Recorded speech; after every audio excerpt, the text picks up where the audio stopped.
Imagine you're sitting across from a potential buyer, but instead of selling your product, you're unearthing a chasm, a gap between where they are and where they want to be. Keenan's gap selling throws out the tired script, no more charming pitches or pushing features. The real magic, understanding the buyer's world so deeply they're the ones fighting to say yes. But how do you find that gap? That's the question that flips the entire game of sales. Sales isn't about being liked. Keenan starts with a hard truth that'll make you rethink your approach. Your buyer's not rooting for you. They care about one thing, solving their problem. But first, you need to spot the gap they're stuck in. Keenan tells the story of Mike, a seasoned rep who'd been pitching product features to a CFO in Houston for weeks.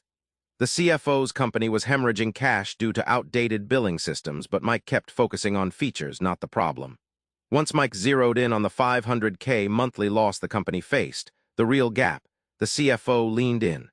Suddenly, the sale wasn't about Mike's pitch. It became urgent for the buyer. Think of the gap like a broken bridge between where the buyer is and where they need to be. Salespeople often throw cheap rope across it, product specs, discount offers hoping to patch the break. But a true gap seller finds the missing plank, the exact issue that's stopping progress, and holds up a mirror to the buyer, showing them the real cost of staying put. The beautiful twist: once you highlight the gap in buyer terms, your job isn't to convince or battle objections. It's to stand back while the buyer works to close the gap themselves. It's like handing them the compass and watching them navigate decisively to yes. Suddenly, closing happens because they want to, not because you pushed them. Forget objections as roadblocks. Keenan flips this on its head. Objections show you where the gap still hides. They're not the enemy, they're the clue that your buyer hasn't fully confronted their problem yet.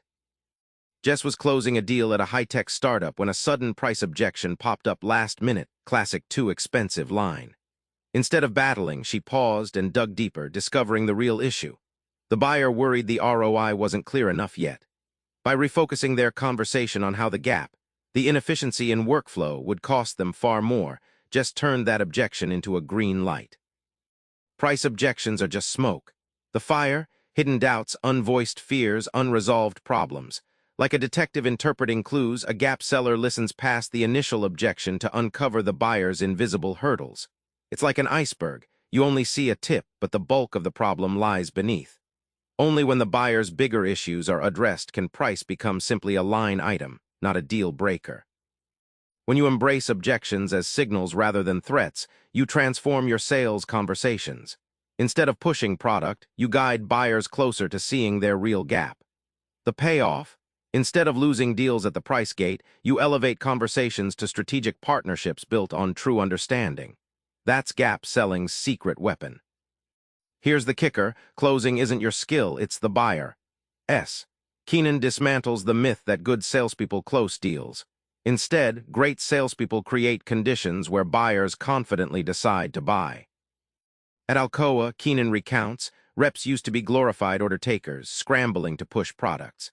The shift came when they embraced gap selling, focusing less on slick closes and more on shaping the buyer's understanding of their own problems.